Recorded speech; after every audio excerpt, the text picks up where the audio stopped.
नमस्कार, आप देख रहे हैं हेडलाइंस न्यूज। दिन भर की ताज़ा खबरों के लिए चैनल को अभी सब्सक्राइब करें और वीडियो को भी लाइक कर ले। और खबरों में आगे बढ़ने से पहले वीडियो को भी शेयर करें। और आप किस राज्य शहर से न्यूज को देख रहे हैं, हमें कमेंट में जरूर बताएं।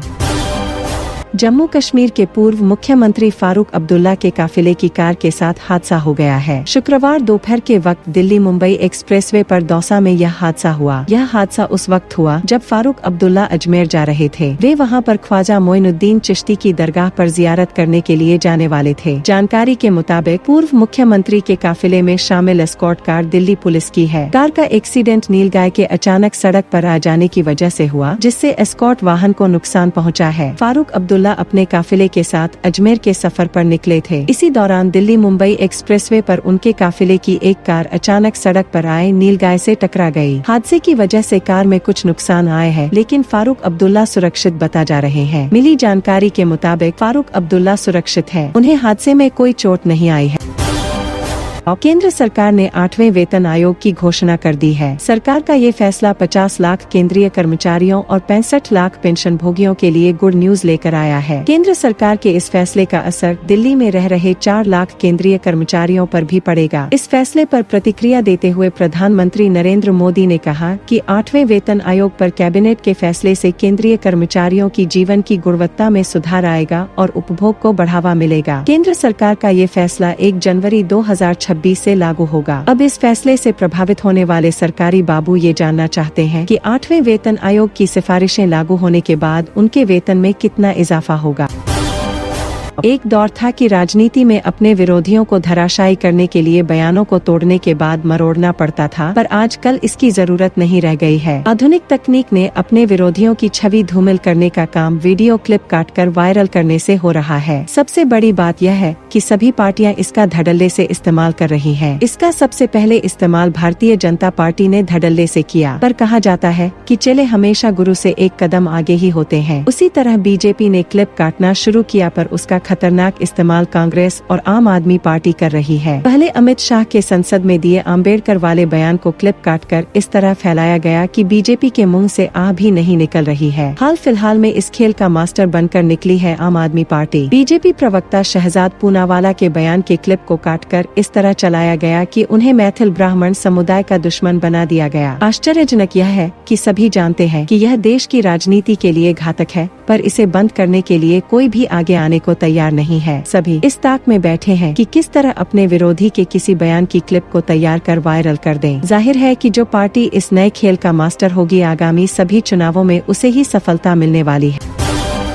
प्रशांत किशोर का आमरण अनशन खत्म हो गया है। अब वो जनसुराज आश्रम में सत्याग्रह कर रहे हैं। ऐसा संकेत मिला है कि साल के आखिर में होने वाले बिहार विधानसभा के चुनाव तक आश्रम से ही वो अपनी सारी राजनीतिक गतिविधियों को संचालित करेंगे। गांधी प्रतिमा के पास आमरण अनशन शुरू करने वाले प्रशांत किशोर ने गंगा में डुबकी लगाई और फिर आश्रम में हवन के साथ अपने अनशन को पूर्णाहुति दी। प्रशांत किशोर की ये अदा जनसुराज पार्टी की भविष्य की राजनीतिक लाइन की तस्वीर काफी हद तक साफ कर देती है। फिर भी पहले ये देखना होगा कि गांधी से गंगा तक के अपने हालिया राजनीतिक सफर में प्रशांत किशोर ने क्या पाया और क्या खोया है। पाकिस्तान की एक कोर्ट ने शुक्रवार को पूर्व प्रधानमंत्री इमरान खान और उनकी पत्नी बुशरा बीबी को भ्रष्टाचार के मामले में सजा सुनाई। डॉन की खबर के मुताबिक इमरान को 14 और बुशरा को 7 साल की सजा मिली। दोनों पर राष्ट्रीय खजाने को 50 अरब पाकिस्तानी रुपए का नुकसान पहुंचाने के आरोप लगे। दोनों ने बुशरा बीबी के अलकादिर ट्रस्ट के लिए पाकिस्तान सरकार की अरबों रुपए की जमीन सस्ते में बेच दिया। इस मामले में इमरान को 9 मई 2023 को गिरफ्तार किया गया। इसके बाद पूरे मुल्क में फौज के कई अहम ठिकानों पर हमले हुए। पाकिस्तान के नेशनल अकाउंटेबिलिटी ब्यूरो (नैब) ने अलकादिर ट्रस्ट केस में दिसंबर 2023 में इमरान खान और बुशरा बीबी और अन्य 6 व्यक्तियों पर मामला दर्ज किया। हालांकि जब इमरान के खिलाफ ये केस दर्ज हुआ, उससे पहले से ही वे तोशाखाना केस में अडियाला जेल में बंद। उन्हें सजा सुनाने के लिए आज जेल में अस्थायी कोर्ट बनाया गया।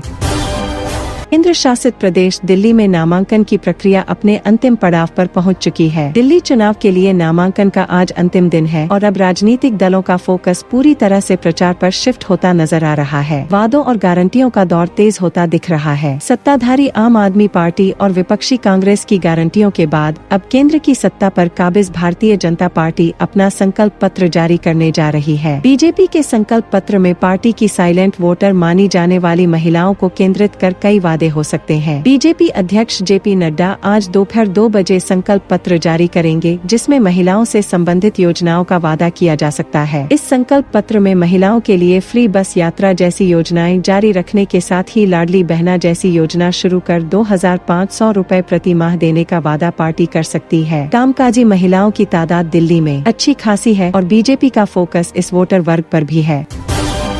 प्रयागराज में हो रहे महाकुंभ में श्रद्धालुओं की भीड़ उमड़नी जारी है। अभी सिर्फ पिछले 6 दिनों के अंदर ही 7 करोड़ लोग संगम में स्नान कर चुके हैं। बता दें कि गुरुवार को शाम 6 बजे तक 30 लाख से ज्यादा श्रद्धालुओं ने संगम में आस्था की डुबकी लगाई। साधु संतों, श्रद्धालुओं, कल्पवासियों, स्नानार्थियों और गृहस्थों ने संगम स्नान किया। कड़ाके की ठंड के बावजूद श्रद्धालुओं के जोश और उत्साह में कोई कमी नहीं दिखी। माँ गंगा, माँ यमुना और अदृश्य माँ सरस्वती के पवित्र संगम में श्रद्धा और आस्था से ओतप्रोत साधु संतों, श्रद्धालुओं, कल्पवासियों और गृहस्थों का स्नान नए रिकॉर्ड स्थापित कर रहा है। 11 जनवरी से 16 जनवरी के बीच महज 6 दिनों के अंदर अब तक 7 करोड़ से ज्यादा लोगों ने संगम त्रिवेणी में आस्था की डुबकी लगा ली है। योगी सरकार का अनुमान है कि इस बार महाकुंभ में 45 करोड़ लोगों से ज्यादा लोग आने वाले हैं। महाकुंभ की शुरुआत में ही 7 करोड़ स्नानार्थियों की संख्या से लग रहा है कि इस आंकड़े से ज्यादा स्नानार्थी भी हो सकते हैं।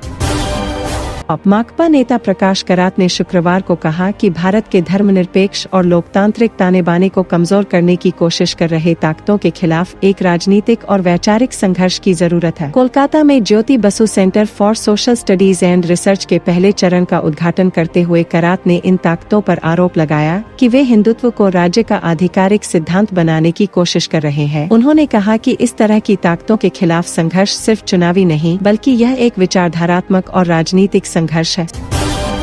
भारत सरकार के दूरसंचार विभाग ने फर्जी कॉल और मैसेज को रिपोर्ट करने के लिए संचार साथी मोबाइल ऐप लॉन्च कर दिया है। शुक्रवार को केंद्रीय संचार और नॉर्थ ईस्ट विकास मंत्री ज्योतिरादित्य सिंधिया ने दूरसंचार विभाग द्वारा आयोजित एक कार्यक्रम के दौरान संचार साथी मोबाइल ऐप को लॉन्च किए। दरअसल दूरसंचार विभाग की वेबसाइट संचार साथी पर फ्रॉड से जुड़ी शिकायत चक्षु पोर्टल पर करने की सुविधा मिलती है। इसके अलावा स्मार्टफोन यूजर फोन चोरी या गुम होने पर इसे ब्लॉक करवा सकते हैं। इस पोर्टल में 2 महत्वपूर्ण मॉड्यूल शामिल है, जिन्हें central equipment identity register (CEIR) और telecom analytics for fraud management and consumer protection (TFCOP) के रूप में जाना जाता है। दूरसंचार विभाग की इस सुविधा का इस्तेमाल अब मोबाइल पर ऐप के जरिए किया जा सकता है। प्ले स्टोर से संचार साथी ऐप को डाउनलोड किया जा सकता है।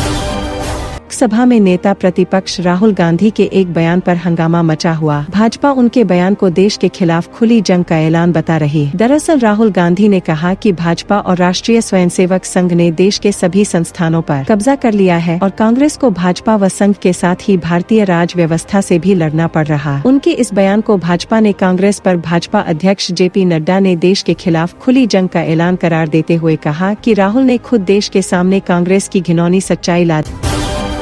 कांग्रेस ने शुक्रवार को आरोप लगाया कि प्रमुख विश्वविद्यालयों में बौद्धिक ईमानदारी को राष्ट्रीय स्वयंसेवक संघ (RSS) की साजिशों और बचकाने आरोप प्रत्यारोप से खतरा। कांग्रेस के संचार मामलों के प्रभारी महासचिव जयराम रमेश ने कहा कि नई UGC यूनिवर्सिटी ग्रांट्स कमीशन नियम केवल कैंपसों में गैर गंभीर राजनीति को बढ़ावा देने के लिए बनाए गए हैं। रमेश ने एक मीडिया रिपोर्ट का हवाला देते हुए बताया कि दिल्ली विश्वविद्यालय (DU) के कई शिक्षकों ने पत्रकार अशोक श्रीवास्तव की किताब मोदी बनाम खान मार्केट गैंग पर एक चर्चा का विरोध किया, जो गुरुवार को विश्वविद्यालय परिसर में हुआ।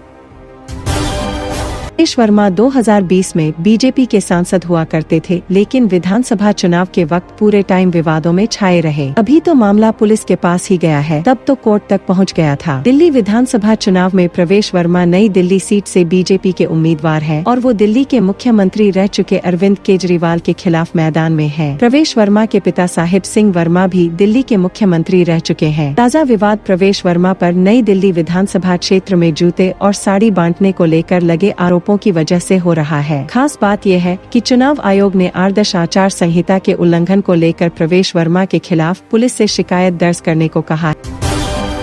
दिल्ली चुनाव के लिए भाजपा ने शुक्रवार को अपना संकल्प पत्र जारी किए। भाजपा अध्यक्ष जेपी नड्डा ने कहा कि हमारी सरकार आने पर हम मौजूदा दिल्ली सरकार की योजनाओं को बंद नहीं करेंगे, हम उन्हें जारी रखेंगे, लेकिन उनमें से भ्रष्टाचार हटाएंगे। नड्डा ने ऐलान किया कि दिल्ली में महिला समृद्धि के तहत 2,500 रुपए दिए जाएंगे, गैस सिलेंडर पर 500 रुपए सब्सिडी दी जाएगी, साथ ही होली दिवाली पर 1 सिलेंडर फ्री दिया जाएगा। गर्भवती महिलाओं को 21,000 रुपए दिए जाएंगे। नड्डा ने कहा कि दिल्ली में सीनियर सिटीजन को 60 से 70 साल वालों के लिए पेंशन 2,000 से 2,500 की जाएगी। 70 साल से ज्यादा वालों, विधवाओं, दिव्यांगों को 3,000 रुपए मिलेगा। 500 रुपए बढ़ाए गए हैं। वहीं लोगों को 5 लाख रुपए दिल्ली सरकार की तरफ से एडिशनल कवर दिया जाएगा। कुल 10 लाख रुपए का कवर मिलेगा। 51 लाख लोगों को इसका फायदा मिलेगा।